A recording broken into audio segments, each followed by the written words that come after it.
Hey everyone, it's Brian, aka Kingston Hannibal, coming at you before the podcast.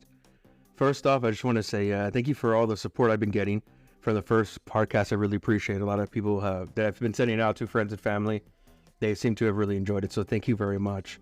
I'm getting some better equipment, so hopefully this will sound better. Still working out the bugs, so to speak. As a matter of fact, I recorded another episode with my best friend Jacob. But the external hard drive that I used to save the first part of that recording stopped working, and I couldn't get it to work again. Pretty much that whole episode and another couple things are lost forever. So who knows if that episode would ever see the light of day. The other two parts that I still have, but for sure I'm going to have Jacob on in the future, and I guess it's for the best because he actually confessed to me when we started recording the second half of it that he had forgotten, but he actually had seen this movie. It wasn't until he saw a character that he was like, oh yeah, I've seen this movie.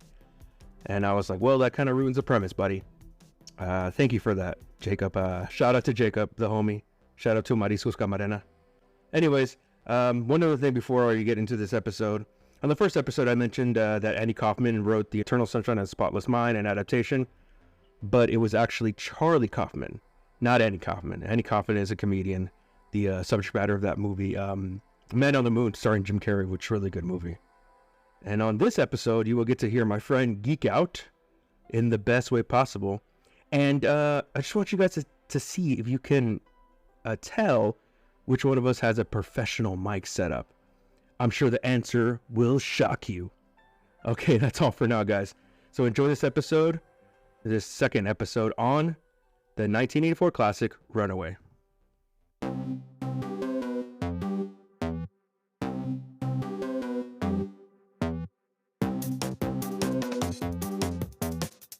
By the way, I've been recording for like the past 10 minutes. So everything you said, all about the stuff you said about Donald Trump is all about Donald Trump. Yeah, oh, yeah. It's out. It's out there. It's out there. It's out there in the world, Patrick. Alrighty then. Well, welcome everybody to this. I don't know what I'm going to call this. Either the second episode or the third episode, because technically, I recorded an intro with my friend Jacob, but he's getting his pilot's license, so he actually couldn't record the last part of it. So I just recorded the beginning, and he was like, or he got there late, and then I had to go, so we couldn't do the other part. But anyways, welcome to this second or third episode of Friends. Oh gosh, what's the title, Patrick? Do you remember? Let's see. Nostalgia. Yeah, mystery movie nostalgia with family and friends, everybody. Thank you. I've made it to another episode. I actually haven't gotten bored of this. It's taking so much of my energy and technology and my limited amount of knowledge of technology to start recording this. But and that friend that you hear is Patrick. What's up, Pat? What up, everybody? What's up, Brian? Hello, even though we've been talking for about 45 minutes, but hello. Well, now that I'm properly introduced. Yeah, now that you're properly introduced, podcast, Patrick. Right? Yeah. We did our beta test, so to speak, with Patrick, and it came out okay, I guess. Okay, I guess I'm good with that. Yeah, okay is what we aim for, I guess. All right, that bad. That wasn't that bad. So it was like a pilot, or like a proof of concept that we sent to like the networks. I sent it to all the networks. I haven't heard back, but I heard Quibi is making a return, and hopefully they'll pick it up, so you can watch it vertically. So Patrick, that was the worst. Yeah, that was the worst. Dude, they lost so much money, bro. They lost so much money out of that thing. Okay, but see, here's the thing, though. Okay, because it's like 30 seconds into this, I'm already going on to a tangent, right? Like, is it really because it's vertical? Because I mean, TikTok kind of forces you to do everything vertically, right? And Instagram does too, which is the primary reason why I hate Instagram. Because you're a purist. You're a purist. My eyes are horizontal. You're like, I need that 16 by 9. I need that 3, Yeah, 4. It's 16:9 ratio, not 9:16, right? So Yeah. Okay. There you go. But anyways, we're still waiting to hear back from them. Probably not. Maybe Univision will pick it up or TV Azteca. I'm done with that. Okay. Yes. You know, actually, I was thinking about doing maybe one in Spanish, but it would have to be with somebody from. I have my friend from Mexico. I mean, he speaks English, but you know, he'd probably be more comfortable in Spanish. It would just depend on I remember what movie I would have to. And also, I was thinking like maybe I could do one in French and Italian. French, it would be a little bit difficult. Italian, like I forgot all my Italian. Like I'm like buongiorno. and it would have to be Life is Beautiful. It would. Yeah, honestly, I do have that movie, and I don't know who hasn't seen that movie. That's such a. I mean, it's a popular movie, but it's not a movie that people still talk about. You know. Right. Like it had its run in like the 90s when he won all the Academy Awards, and I think did he win Best Picture for that? I have no idea. And then he like got on stage and he kissed Halle Berry or whatever. Was it? No, that was somebody else. That was Adrian Brody. Anyways, so Pat, the movie we are going to watch today, I know you haven't seen, but I know you've heard of it because I mentioned it to you when I was thinking about starting this podcast. Do you remember what the name of the movie is? I don't remember. I remember you mentioned it to me, but that's as far as that goes. I have no idea what's about to happen. What's about to happen? So excited. Alrighty then. So the movie is called Runaway, and it's from 1984, and I picked this movie especially for you, and I'll tell you why. Ooh. So back in the day, do you remember when, obviously when we had cable, like back in the day when I think it was in the mid 90s when it barely started, and you only had like one cable provider for the entire city, and you were just stuck with that. So my dad, he could only afford HBO. Way to go, Dad. He couldn't afford Showtime. So this movie was on HBO all the time. And it was like one of a handful of movies that were on rotation. So it was this one. What other movie? Blank Man, Mannequin, Beverly Hills Cop, and then Weekend at Bernie's. Those were like the movies that were like on repeat. Wow. On this. Okay. And we had I don't know what they had in California, but in Texas it was Paragon. In San Antonio it was Paragon. That was our cable provider, which I think eventually became like got bought up by AT&T, like everything else did. So, and you know what's funny? Me and my sister would watch this. We would watch it together, and so I'm actually going to insert a clip. I actually recorded her without spoiling the movie. I'll put it in the edit of her talking about this movie. Oh my goodness. So Runaway. Wow, that is a movie I haven't seen in so long. But we used to watch it all the time as kids. And it's embarrassing to say that up until, I don't know, maybe a few years ago, I realized that the villain in the story was, I mean, it's so obvious when you think about it. But I don't know, I just hadn't connected the dots. But that movie was entertaining and like creepy at the same time because it deals with Tom Selleck's like fear of heights. And yeah, it's such an entertaining movie. I'm jealous that you're gonna do that movie with someone else, but I'll have to watch it and take a trip down memory lane. So like I said, it's Runaway. It's directed by Michael Crichton. Ooh, yeah, I'm in already. Okay, you sold me. Okay, all right. Speed round, Patrick. Name off Michael Crichton things. Jurassic Park. Yes, Congo. Westworld. Andromeda Strain. There you go. That was my next one. Twister. We Twister. Yeah, we just did that one. Okay, all right. Terminal Man. Timeline. Prey. Sphere. And I think I tapped out after. I'm sure he did a bunch of stuff. Did you say Westworld? I did not. No. Westworld. Wait. Did you? No, you didn't. I don't know if I did. I don't know. I think you did. Oh, okay. Dang it. But it's okay. Hang on. I don't want to lose this. But I think I tapped out. I tapped out too, bro. I'm sure he did like a commercial or something. That commercial he did. Jurassic Park 2. Technically, yes, he wrote the script. So did you know about that? No. That they actually started writing the book before, like for the purpose of making the screenplay. Oh, really? Yeah, so before the first Because book, it sold so well. it sold so well. Before the first book was even done, Steven Spielberg knew that it was going to be like a good book or whatever. Which I've argued that it's not that great of a book. There's a lot of diagrams in it, bro. And it's just like, but whatever. That's a podcast. That's a different podcast. I love diagrams. Yeah, well, of course you do, Patrick. And so, like, Spielberg actually bought the rights before the movie came out. I mean, before the book even came out. So Michael Crichton was writing the first Jurassic Park movie, and he bought the rights before it was even finished. And then before the screenplay was even done for the second, I think they were writing the screenplay and the book like simultaneously. Wow. Something crazy like that. That's impressive. So, like, I mean, that's not easy to do. That's not easy to do, but also like all the things that we did, like that we during the speed round, he did so many things, bro. Writer, director, screenplay, producer, and stuff like that. So he has a very huge IMDb.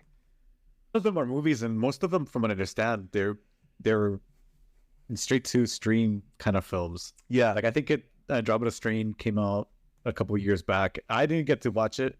I simply just forgot because I would have loved to have watched it. But I know that most of them didn't quite hit the movie theaters. Yeah, the first Westworld came out in the 70s, and the only reason I know that is because another channel that reviews movies called Mr. Sunday Movies, they have a series called Caravan of Garbage, and they reviewed that movie, and it was pretty atrocious, bro. the OG Westworld. Yeah.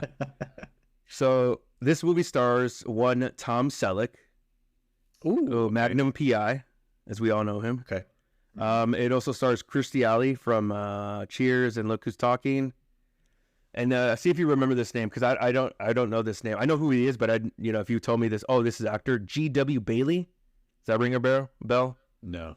So this guy was he was big in the 80s. He was the chief in all the Police Academy movies. I don't know if you've ever seen those. Okay, and then he's the chief here. And I think he also came out of the movie Mannequin. And it stars Samantha Rhodes. She came out in Flashdance, I believe. And then the son, Tom Selleck's son in this movie, Joey Kramer, he was in a lot of the 80s movies, like a kid star. He was in Flight of the Navigator and A Never Ending Story from the 80s and 90s. And there's one other person that's in this movie, and I'm not going to spoil it because I want to see if you recognize who this person is. So, just a short summary. Be like Tom Hanks or something, or no? Can I guess? It's going to be a famous person. Okay, but I think you'll recognize who it is. Can I take a guess? Yes. Wait. Okay. Give you a clue. Someone who is, I would say, a musician and loves music. I would hope that you would recognize him. Is it gonna be like Michael Jackson in Men in Black? No, it's not. It's not even a cameo. Like, this person is a main character. Oh, really? Yeah. Oh. So you'll see him like pretty. He's got acting. Okay. All right. Okay. I got one. Okay. Flea. Ooh, he's been in a lot of movies. He's been in a lot of movies. I was thinking about, what was the movie I was thinking? So he was in Back to the Future. Yeah. He was in the movie. There's this movie called The Chase with Charlie Sheen and Christy Swanson, I believe. And he comes out in this, and he basically plays Needles. Like, it's the same character. Yeah, that's so funny. All right, so just a spoiler-free review of this movie. So, like I said, this movie stars Mr. Blue Blood himself, Thomas William Selleck, as Sergeant Jack Ramsey, who is assigned to the police division in LA, I believe, and he's dealing with robots, specifically runaway robots. See? That's where they get the name. Oh my God, he said the title of the movie. So runaway robots is basically like robots that have gone like haywire, rogue, okay. Basically. Two things that we're going to watch out with this movie is, one, all the technology that's in this movie, or the what they thought the technology would be like in the future. Now, if I remember correctly, this in watching the trailer, because I did a little bit of research, I think the trailer said it's supposed to be in the near future, but something in the movie indicates that it was 1984. So that's one thing we're going to try to figure out, like if it actually was in the future or was it in 1984? Okay. So what was the release year of this movie? 1984. Oh. So it said like in the near future. So it was like, is it an alternate 1984? Is it supposed to be actually in the future and they just messed up? So we'll see like what our conclusion is at the end of the movie. All right, so some of the themes of this movie, or like issues that it tackles, is like man versus man, AI, new and innovative technologies being used like for crime or nefarious, purposes, and also how those law enforcements deal with those emerging technologies. All right, Patty. So this sounds compelling. Yeah. I think I made it more compelling than it actually is, but that's all right. I'm in for it. All right, dude. So ready to watch this, bro? What are you feeling going there, buddy? Okay, so right now you've hit all the strong points, right? Like computer, futuristic tech. Yeah. The big gun that you pulled on me was Michael Crichton. So yep, that's why I chose it for you, bro. Excited. That's why I chose it for you. Yeah. I forgot. And a possibility of Flea. I don't know. We'll see. Beatles. Yeah, Beatles in there. Maybe somebody from Led Zeppelin or the Stones or Pink Floyd. Who knows? Because all those people have come out in movies. Actually, one question I forgot to ask, which I asked my the other two people that I recorded with. What are some of your favorite movies of all time? Yeah, for you. Is there a specific subgenre that you're looking for? Let's go with technology movies. Movies like this. That would be sci-fi. Okay, sci-fi films. Okay, I think that if you're gonna go sci-fi, I can't not include Back to the Future. Okay, yeah, that's sci-fi and through. It's and I especially love the second one just because of the complexities of it, of having to go back in time to fix the future. So like all that stuff, like it just makes it very compelling, and that's what makes a really good sci-fi film for me.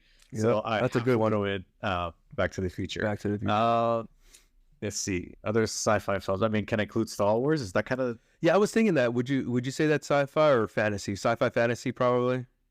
I think it if it's not straight up sci-fi, both points. It strikes enough in both that I think it jumps to sci-fi. Yeah. Right. Star Wars. What about? I think they've been more sci-fi, and then recently they've been making it more fantasy. Mm-hmm. Yeah, sci-fi films. The Matrix. Big fan of those or no? Oh. Okay. I can't believe I think about that one because that one is like on my top 10 also, or top. Okay, so you and I have the both like just in general.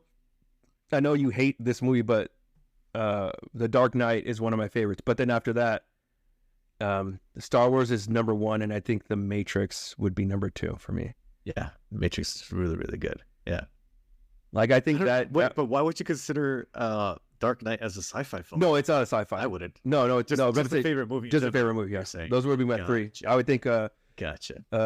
Empire Strikes Back, then The Matrix 1, then The Dark Knight. Now, if you wanted to include the franchise, I would put those in the same tier: Star Wars, Matrix, and then the Nolan Batman movies.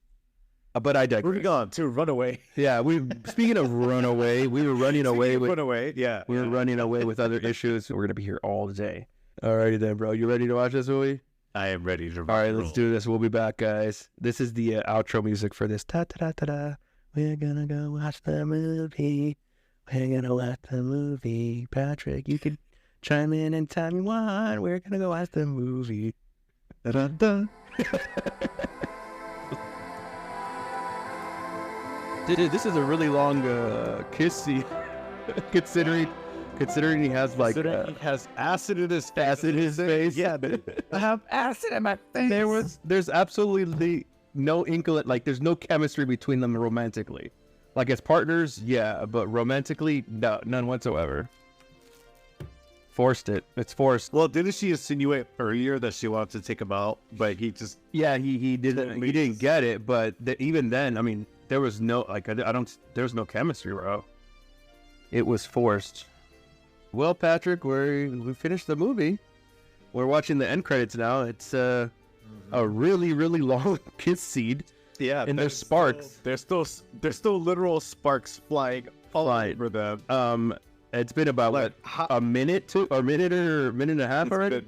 There's still kissing. It's literally still going, guys. There's still a lot of sparks going down, flying everywhere. And he still has acid in his face. Now they're rolling the credits of the cast. I'm hoping that the lip balm that she uses will offset all the acid. That is a very slow fade out. Jeez. Oh, okay. It just ended. Oh, finally. Good Lord. Yeah. Oh, that soundtrack. Dun, dun, dun, dun, Oh yeah, I love it. That's such a like a '90s like side scroller brawler. yeah, dude. 80s, And the- 80s like yeah. synth pop. It's Synth. Yeah, it's great. the composer. I forget. I'll look up who it is, but he's getting underpaid, is what I'm saying. Like he deserved every penny of that money. Mm. All right, Patrick. So, what did you think of this movie Runaway? Okay. Yeah, there's We were watching the movie. You were like, I could hear the keyboard, like when you were like something happened. You're like, what? And then I would hear like the your keyboard, like writing down, like. Yeah, because I'm like writing notes right as the movie's happening. But it's funny because you're like, oh, and then I'm what? like, what?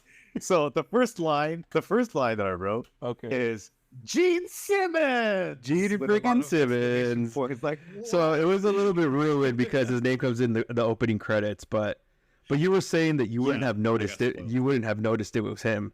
no, I don't think I would have because, okay, so obviously I know Gene Simmons as the demon, right? Yeah. But outside of the makeup, I'm only familiar with the way he looks like outside of makeup now that he's older. Now, okay, not and I think he's had some work done too, but not in the 80s, right? Not in the 80s. Not in peak Simmons. Like he was getting big with Kiss. Yeah. And I don't think that I've ever really seen footage or imagery of him while he was not wearing the makeup. Did you like? I mean, it for me, it's one of those movies. It's like I would say the main thing about it is it's super funny. Yeah. And there's like, but it's not meant to be funny. I think Right. Tom Selleck is playing it straight. He's like, Yes, he is. he's like a no nonsense cop, a sergeant running this thing, and it's like he's playing it so straight. And there's like funny bits in the movie, but they're not intentionally funny. Right. And a lot of like, I wouldn't say the inconsistencies, but I think they're just trying to oversell the danger of these robots. Right. So right off the bat, they're getting called into that one runaway that The farm, right? is there. Yeah, there's an agricultural robot. Right. And so they're running after this robot. This robot is leaving these zigzag tracks, but these zigzag tracks are the size of like when I saw the woman running into it, like she took like 5 steps across the path. the path, right? And so obviously this is something that was set by like a bulldozer, but then when you're looking at the actual robot, it's something like 1-2 feet high. It looks like and, like, Wall-E. one The foot robot looks across. like Wall-E without a head. Yeah, it's this very, very small robot leaving these huge, gigantic trails. It did not make any sense. So. So, like you said, the first we're introduced to Ramses in the beginning. He works for this division, the Runaway Robot Division, and in that scene, he's introduced to his new partner, Karen. They go to this. That's the first mission they have, and on the way there, he asked for a chopper, and I knew the moment they said it, like, when he was in there, he was afraid of heights. I was like, okay, this is gonna come back 100% in the movie, like in the last scene or some critical point in the movie where he's gonna like have to face his fear of heights, which seems kind of strange for a cop that like has to deal with robots and goes to high-rise buildings like all the time. Even so, I think it's the third or the second mission that they go to or call. It's in a high-rise building, and he lets Karen go out because he's like, nah, I'm good. I don't want to do this. Yeah, that's the third one. I think the third one, yeah. I actually thought that he was going to break the fourth wall because for a moment there, Really? they had because He kind of looks at the camera or what? he looked straight into the camera and he held it there for like a Really? good 10 seconds. And then he kind of like looks away and then she goes, "What's wrong?" He goes, "Oh, I'm afraid of heights." And I totally thought that he was gonna give some sort of line or something because it was very obvious that he was looking at the camera and at them. But that's hilarious. So like he's completely spiked the camera and they just left it in. Yeah, they left it in, right? Yeah.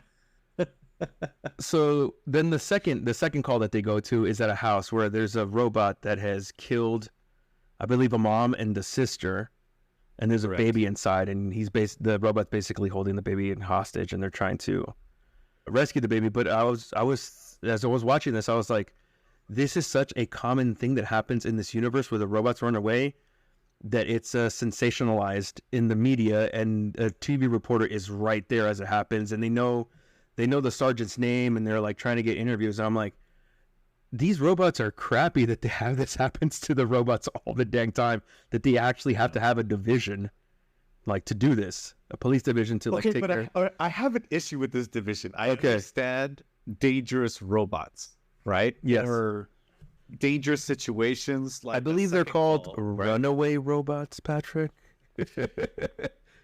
They say runaway like 100 times in this movie. Okay, let me rephrase. Potentially dangerous robots, right? Like robots in construction sites, things like that are meant to be, that could pose a potential danger to humans.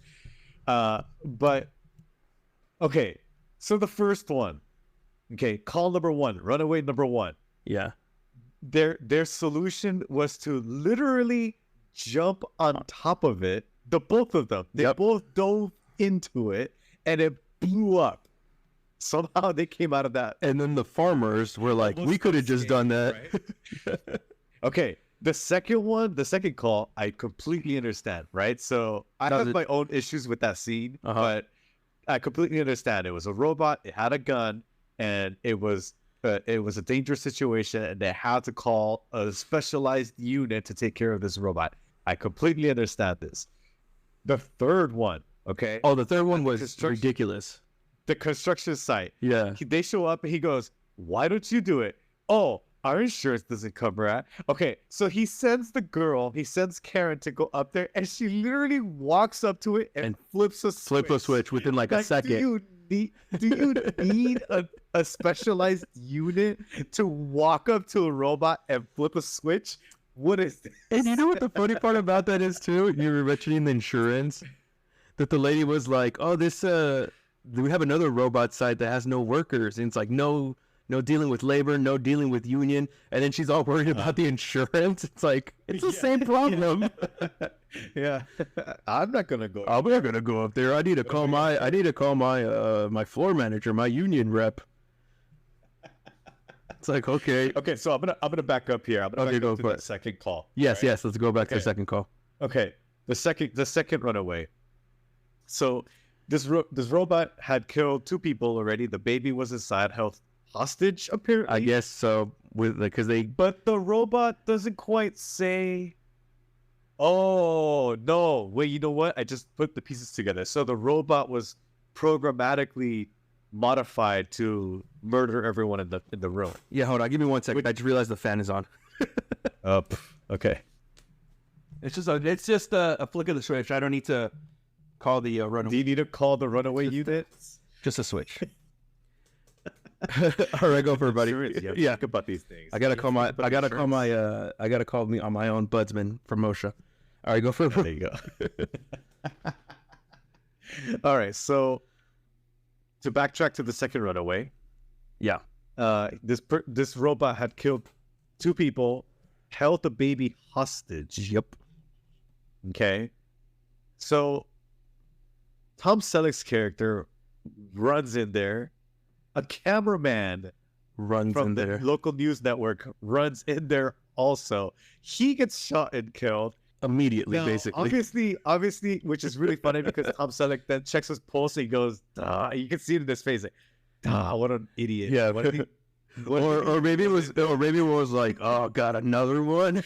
I told these guys to stay out of my crime scene. Right? Okay, first of all, he takes out the robot with the laser, which is actually a really interesting concept because this is now a de facto way or a new method of taking out drones. Yeah, with lasers in the military, where they now use a super high-powered laser to take out the circuitry within the drones, and then they drop out of the sky. Okay, which is really interesting. So see that, I'm like, oh, that's actually a good representation of modern technology that I guess back then would only be something that they could Science envision fiction, yeah. and not, the sci-fi back then. Now it's fiction. Yeah, it goes back to those fundamental rules of sci-fi. You know, what is it? I'll put it in if I remember, but it's like any new technology seems like witchcraft or something to people who don't understand it. Oh, witchcraft is science that's not understood yet. Yeah, something along those It's lines. you were talking about the drones in that scene. They have a floater, which is basically a drone. Yes, correct. Yeah. Yes, they did. So I thought it was It had the propeller, and it had a camera, and the crew wanted to see if they can like tap into the feed to show it on the news. So they found out that robot has a gun somehow. Yes. What is it, like a 20? Did they say 22 Magnum or something like that, or 44? Yes. Okay. It was a hand cannon. It was a hand cannon, bro. You could hear like a. All right. So that all happens. He takes out the robot. Now, any police officer would know that the very first thing that you do, even if, let's say, a perpetrator or somebody that is holding any form of weapon or arm, is to disarm them. Yeah. So the first thing that he should have done is grab the gun, kick the gun out of the hand of the robot. But instead, he walked over the robot to look for the switch. Oh, dang. Which means that at any point, that gun could have just looked up and he would have pulled the trigger. That's hilarious. That's it for him, but no. Okay. Which then leads to my next issue, go for it. He then runs out of the house, out of the building, right? With the baby. Everyone celebrates. Yeah, he did it. He pulled the baby out of the building. Great. The newscaster was there and nobody questioned, hey, oh my gosh, the camera guy. Where's the camera guy? I didn't even notice that. Like, how come you're the only one that walked out of the house? Like, not even the reporter. Not even the reporter that was the with reporter was clearly in the background and she seemed very irritated, but clearly I can't get the shot anymore because the guy's dead. It's like, where's my camera? I was like, oh, got another one. She wasn't worried. She didn't run up to him and be like, what happened? You didn't die. Nothing like that, you know? And okay, that's actually a good point. She probably got the live feed, right? Maybe. At that point, yeah, she was probably watching the cameraman's feed. And she's like, I can't get the shot anymore. So at that point, a little bit in the between the scene, they talk to the husband. He's there. And he's like, oh, I didn't modify. They asked him if they modified the robot. He's like, no, I didn't. And then they're like, do you have another gun? And he's like, he gave him a gun? That guy's a maniac. And you're like, and then at that point, you're kind of like thinking, oh, okay, it didn't go rogue by itself. Like somebody did that to it. And then basically the husband or the dad just like goes crazy and runs away. And he runs away. He's another runaway. He's the scene of the crime. He's another runaway. He didn't even go protect me or anything like that. Or even like think about his kid. He's just like, oh my God. He's like, the guy's crazy. And he just leaves. And Tom Selleck even asks like, where's the dad? And she's like, oh, I don't know. He just left. Yeah, he left. He left? Yeah, that's right. So at that point, I think it cuts to a scene and we're introduced to Luther, if I'm not mistaken. Gene Simmons. And he is a scientist that works at a lab or something. I didn't really catch what he was doing. You know? But the point wasn't clear to me. That wasn't clear to me either, yeah. What was his objective? What was his objective? He killed the guy. I mean, other than, so we understand from clues and later on in the movie that it says that he forces these two engineers to make these ballistic chips for these ballistic missiles that heat seek a person, and they lock onto your specific heat signature, and they make it seem like this technology can like bring down civilizations. But I dare say that not really, because they weren't really that effective, these ballistic bullets. They didn't get Tom Selleck at all. Like, he outran them. Okay. Several times. So he shot two of them towards the father of the child, right? So then the cops eventually catch up to the father, and then that's where they find Gene Simmons for the first time. Right, which is interesting because the first one ignored Karen. Mm-hmm. right? It went after Karen. No, It went after the it went after dad. Tom Selleck. It went after Tom Tom Selleck. Selleck? It followed him. It didn't follow that guy. It just like ricocheted off of him or something, or like it kind of like No, it followed Tom Selleck, and then Tom Selleck dove down, and and then it hit the dad. it hit something else, right? Uh-huh. Then he shot the second round. The second round then chased Karen, went past Karen, then made a 180-degree turn Okay. to go and hit the guy in the back. So these bullets are not really that effective. They're not reliable. They're not reliable. And then like, so then later on in the movie where they figure out like, oh, how does these work? And then they figure out it's a heat signature. The cop, he's like, this kid, like, this is technology. Oh, he says like, we were worried about them getting A-bombs. We should be worried about this. And I'm like, no, you shouldn't. You shouldn't be worried about this at all. You can just like, well, juke it, bob and weave, and it'll like, you'll miss it. It's zigzag pattern. No.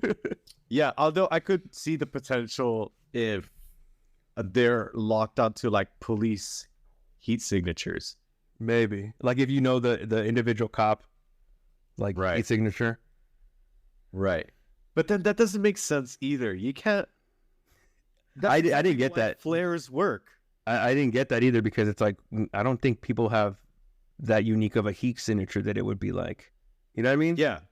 And your body temperature fluctuates. Yeah. So like if you're in a freezer or like you're cold outside or it's hot outside, it's gonna fluctuate, or you have a fever or something. Right. Which is why Karen should have gotten it along, in that scene. Right? Yeah. This is the exact premise why flares work. Okay. Yeah. Right? Because a heat-seeking missile will Yes, exactly. get confused. Right? With a flare. You're locking onto like, let's say a fighter jet, the heat from the engine, and it just those flares, and it's like it searches for that. It searches for the nearest heat signature. The heat signature, correct? Or the strongest. Yeah, right? the strongest. Yeah. And so then after that scene, we're introduced to Jackie, which is Luther's girlfriend. She's a secretary at that company that makes those chips. Now, he coerces her to get him the templates for the chips so he can mass produce these things. And so we're introduced to her that she is in a situation with another runaway robot, and they make it seem very dangerous, but all it does is like shock you, and it's like not even that strong. And I'm like, just run. Just the thing doesn't. Yeah. You see the robot, and it's like moving at like a mile per hour, and like just run.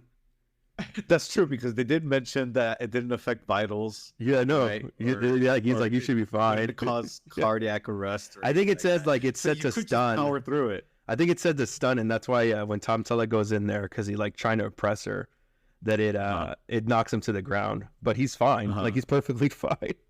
100%, Patrick. You're right. These robots don't seem that dangerous. Like really. No, they don't. Okay, which then leads me to the little spider robots. The little spider robots are so cute. The little dancing spider robots. Which I think is the reason why I developed arachnophobia. Honestly, I think it is. Oh, was it from the movie Arachnophobia? No, I think it might have been from this. I mean, this came out in 84. I was born in 86, so I must have seen it when I was like 4 or 5, bro. This movie, like the first time I saw it. So I think that's what it was. But like now that you see it as an adult, you're like, oh, look at these little cute little robotic spiders. They're just like moving back and forth, like wiggly. No, but the thing is that they were like dancing. Like their legs were just fluttering. Like you could play like the Mexican hat dancing, and it would like work perfectly. Like okay, so these robots are supposed to be lethal. Yes. These robots they have that like Luther made. Like a double contingency plan to it or something. Because no idea. The first thing they try to do is inject some sort of venom, maybe. Right. And then they spit and the acid.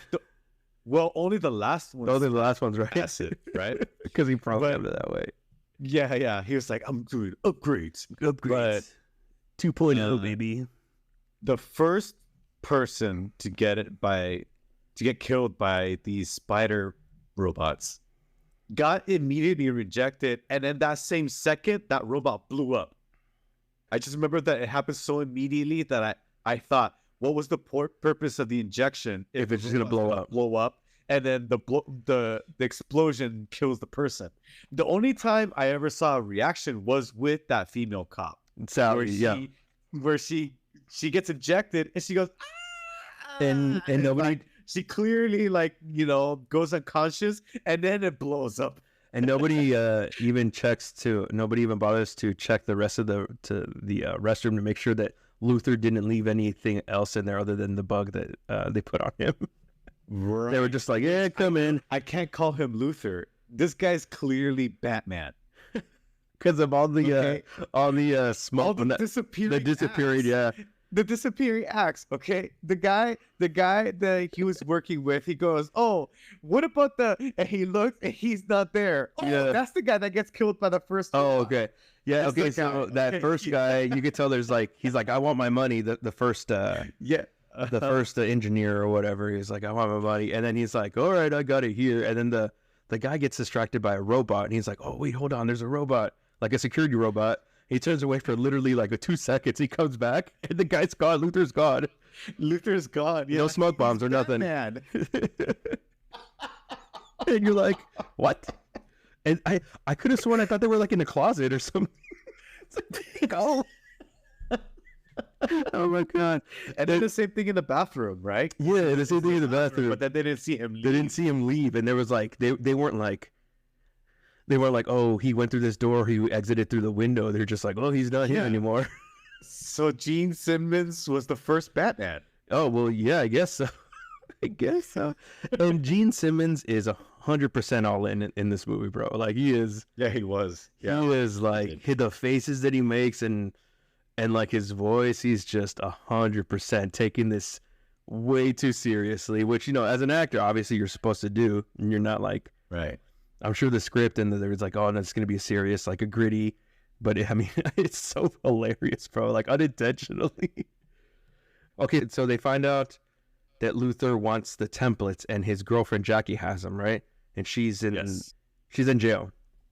And then they get to that scene. It's a really this is one of my favorite scenes. That, and then the scene after that, where they do the bug check to make sure that nobody has any bugs, and it goes through Tom Selleck or Ramsey, then it goes to Karen, and then it goes to Jackie, Kirstie Alley's character. And it stops 7 times, right? And yes, okay, if you notice, it stops at her blouse, and she's like, Karen's like, all right, take off your blouse, and I was like, can't you just take off the bug? You don't have to make her take off. And as a matter of fact, okay, so they take it off, and I don't know if you noticed, the outfit she's wearing is very 80s, bro.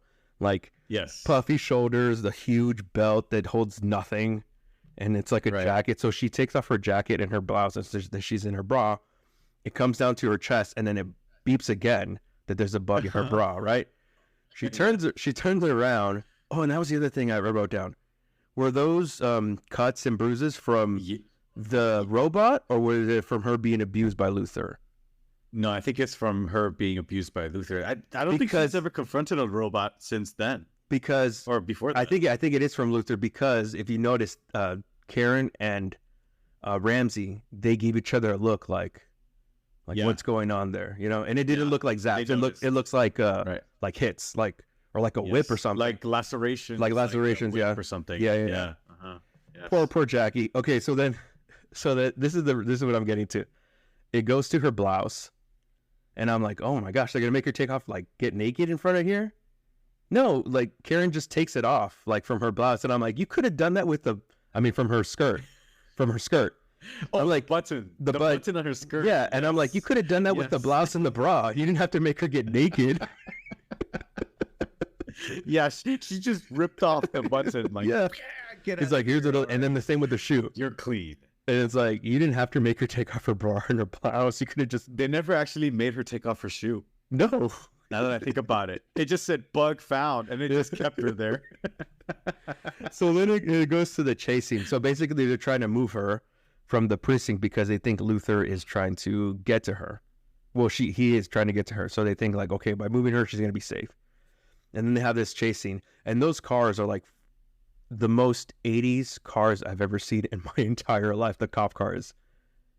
They're like Ford Escorts. They weren't even Crown Victorias. No, like look up a Ford Escort like 80s. They're the ugliest car ever.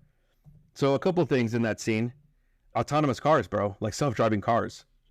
Yes, that was nice. And then what was the other thing? Oh, like sentient Roombas that attack.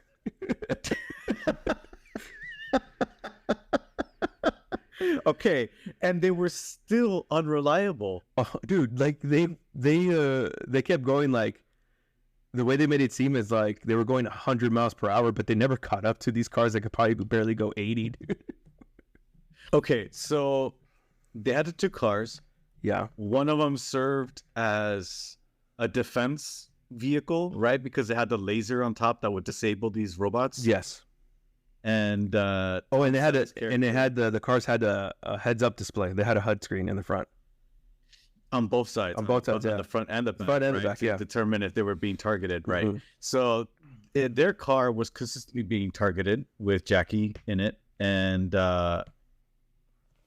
these robots, these killer Roombas, right? Killer Roombas, right? That's literally what they were. Yeah, it's so funny. They did catch up to the vehicle, and they did have to disable a bunch of them up to the point where all of a sudden there's 6 of them coming from all directions, right? Even though Luther was only in the vehicle from behind, right? I don't know how that happened, but for some reason there's 6 of them coming at them. All right. Now this is where all of a sudden I drew questions, because so they all knew that Jackie was the reason why they were being homed on, right? Or targeted, yeah. So they decided to abandon car and jump vehicles onto the other police vehicle just to escape these Roombas, right? Escape the Roombas. So the Roombas blew a new up band that name. car. Yeah. Okay. And then they determined, oh, the Roombas were not targeting Jackie. They were targeting the purse. Her purse. Like, that's something you would have checked way before.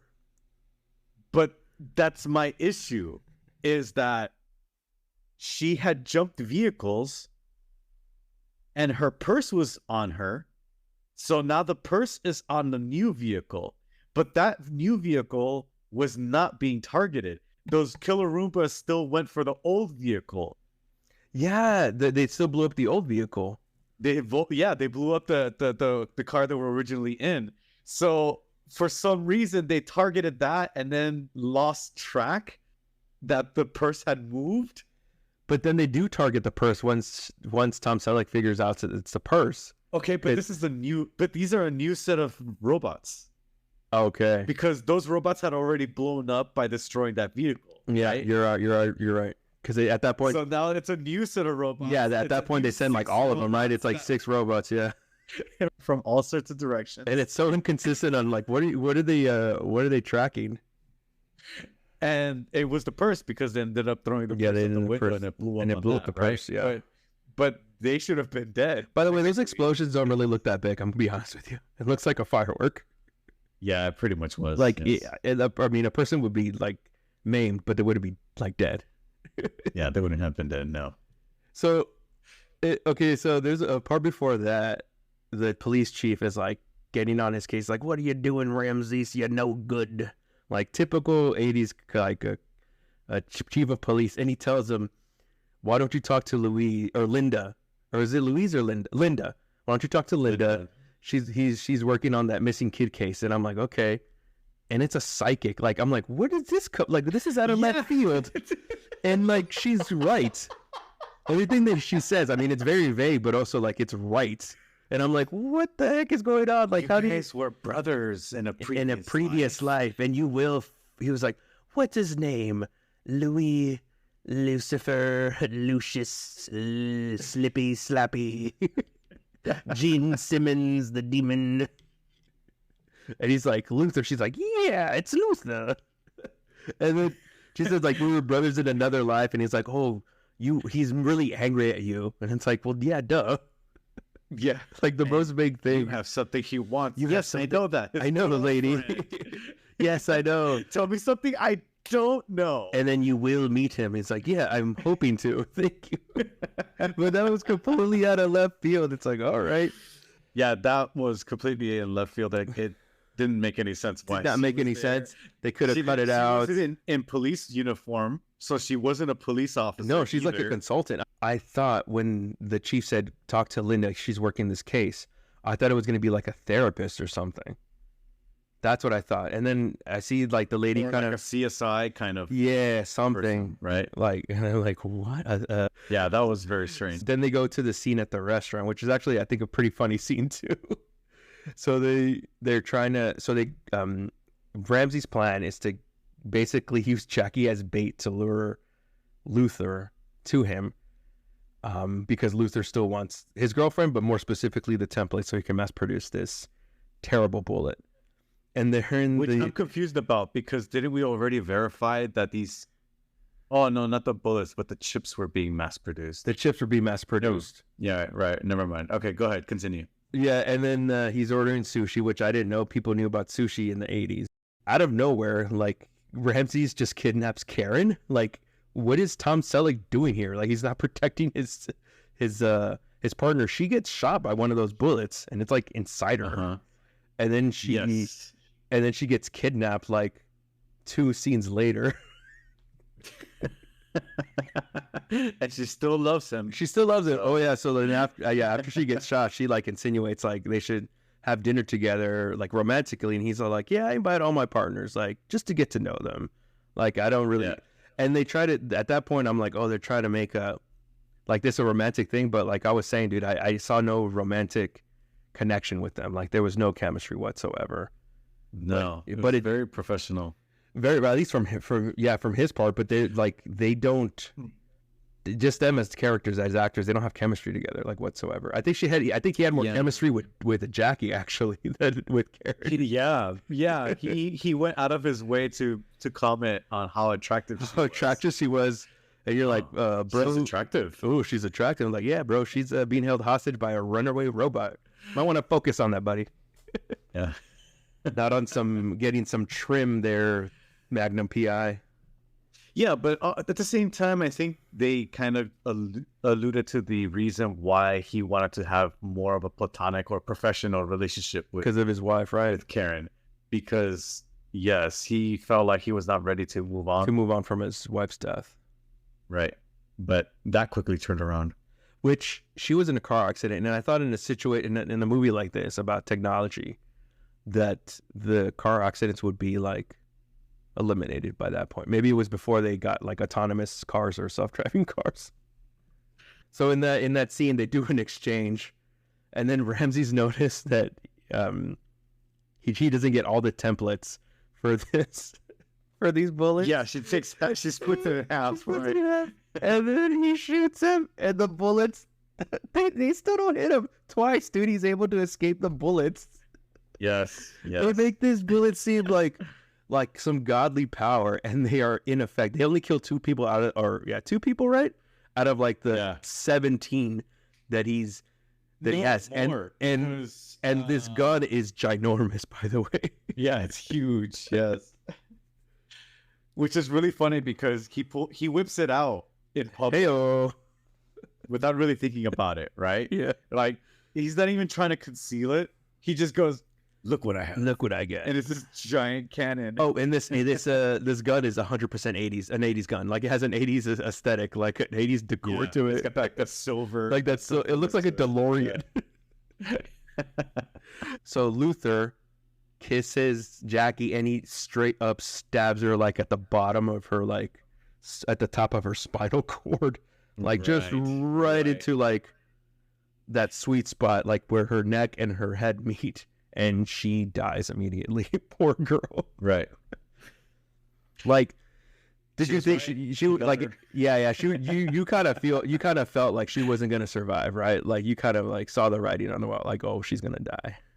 Yeah. Are you crazy? He's gonna find me. He's gonna find me. And he's like, be all right. Yeah, he's like, yeah, we got you. You'll be fine. Like, no, you don't know him like I do. He's crazy. He wants to rock and roll all night and party every day. Yeah, that's right. So then so after that, he shoots him, he escapes. And then like 4 or 5 cops come in, and Karen and Ramses are like chasing after him, and they lose him. And he's like just like in a bush. I'm like, you guys couldn't see him from the bush? Like, he has a shiny gun. Yes. It made it. Yeah, it made it seem like he was like 10 feet away from them, like in a bush. I'm like, guys, he's right there. But I guess it had to set up the last scene of the movie, which of course would come back to haunt him. That it's at a construction site, and he has to go rescue his son because Ramses kidnaps his son and kills Lois, the robot that Ramses and his son have, that Ramses says is like his wife or something like that. Or pretends to be. Pretends to be his mother. Sometimes his mother, yeah. So then he kills them. They go to rescue the kid, and I think this is the funniest scene of the whole movie, dude. Like, there's so many things that you're like, what is going on? And I think I audibly heard you say like, what is going on, or something like that. Which part in particular? I think it was with the spiders. Oh, with the spiders, because yes. They go. Ramses has to go up in an elevator to go meet Luther. He has his kid. He lets the kid go, and the kid goes down in the elevator. Then Luther tells him, like, "Oh, your kid's gonna go down there. These spider robots are programmed to kill the first person that gets down there." And then he can't stop the elevator. He's yelling at his son. And then Karen comes, and she just like walks by the robots. Like, yes, like the robots are like, kind of get you. Yeah. She just kind of like kicks one a little bit, like, yeah, I'm just gonna run. You know what the robots were like? You were with the robots. They were like, well, technically, you weren't the first person to get down from the elevator. You came from the street, so that's why we're not attacking you. Yeah, that was very strange. So they make these robots seem like they're really scary, but they're really not. You could kick them. Like, other than them jumping and spitting acid, they have to like inject the poison, which I guess technically would be venom. Well, like, you could just kick them. Yeah, which I think is what that would be. What Ramses does at some point, like towards the end of the movie. He just kicks. Yeah, them. He electrocutes one. He electrocutes one. He puts one in like swats one. He swats one with his coat. Yeah. And you're like, why are you struggling with these robots, dude? They're not that big of a deal. Yeah, and he takes getting acid in the face like a boss. Like a boss. He doesn't even really react to it, dude. My reaction, I would be like, but no, he goes, and then he goes on his way to like climb under the elevator, all casually, slowly, because obviously there's no time pressure since the robots move very slowly. Yeah. You could hear them coming. They go. And then, so he finally he defeats the robots, but he still has to defeat Ramses. And the elevator, I think, is going down at this point, and it stops where Ramses is. They were fighting, what they were struggling. Yes, and just like Luther, Gene Simmons. We'll call him Gene Simmons. Gene Simmons' face. You mean Batman? The OG Batman. Yes. His face, like, he is just hamming it up, bro. His face is just like the most evil, sinister 80s grin, like, of all time. It's dude, I was laughing when I saw that, because it's like, this guy is just over the top with it, and he's loving every second of it. Yeah. And then, okay, but see, that was so dumb though. The way to defeat him, right? So he pushes the button. It's not even a punch. It's not even like a shot. Not even like they're fighting and struggling. It was the stop button. He stopped the button. He hit the stop button on the elevator, which wasn't moving all that fast. No. But I could understand that the initial shock would throw you off balance for a little bit, a few seconds at most, right? But they were still going down for a while. Yeah. He hits the stop button, and that's, for some reason, flings Batman out of the elevator onto the ground, which then the spiders then get get him. They get him with the acid. They get him with the poison, And after about and then the 20 minutes, minute delay on the explosion. after Mr. Blue Blood goes and checks on him, he like does one final jump scare, which obviously we saw coming, like because he died with his eyes open, and he's like, ah! And then even Magnum PI saw it because he didn't even get scared. He didn't even jump. He was just like, whatever. And then the bugs like explode. Yeah. He was he moves away like if he knows. Oh, wait a minute. He's like they're on a time lapse. I should move away. He was then Ramses was killed essentially by his own creation. He's the Madame Curry of poisonous robot spiders, killed by his own creation. Oh god. Okay, so let's go back to some of the technology that's in the movie that I guess you could say they predicted or they were doing. So the smart bullets is one of them. Because that's a thing now. Smart bullets, that exists. That actually exists nowadays. I remember reading an article about that maybe like 15 years ago. Okay. Where they had these bullets that were able to track heat signatures. Now, obviously this is a sci-fi film, so there's an exaggeration to it. But these smart bullets have the ability to slightly curve their path. Yeah, I did see that. A specific signature. I have seen those. So it's not like they're going to do 180 turns or anything like that, but it will deviate a little bit to make sure that it hits the target. So then the heads-up displays on the cars, that's a thing that cars have now. I believe some Mercedes-Benz have those. Some BMWs have those. Well, most vehicles nowadays, no. All like the new ones, they have like the speedometer. On the windshield. And then I think I was driving my dad's car. Someone cut me off, and all of a sudden I saw on the windshield it just said brake. Oh, really? That's cool. Yeah, and I didn't know that I had a heads-up display because there was nothing there. But all of a sudden on the screen, it just said brake. Like, you're like, oh my gosh. I was more distracted by the brake appearing on my window than on the person that I'm about to hit because he cut me off. Which is it was very distracting. It's hilarious. And let's see what else. The self-driving cars. That's a thing that is commonplace. As a matter of fact, I rented a car when I was in South Dakota. And it was a Volkswagen, a VW SUV, and it didn't drive autonomously. But when I put it on cruise control, and I'm on the highway, it would actually steer for me, like on the turns of the highway. After about 30 seconds of me not touching the steering wheel, it would tell me like turn on the steering, like grab the steering wheel. But there was parts where like I actually like would completely let go of the steering wheel and see if it would turn, and it would turn. And that's like that's standard on a car now, like the new car. Right.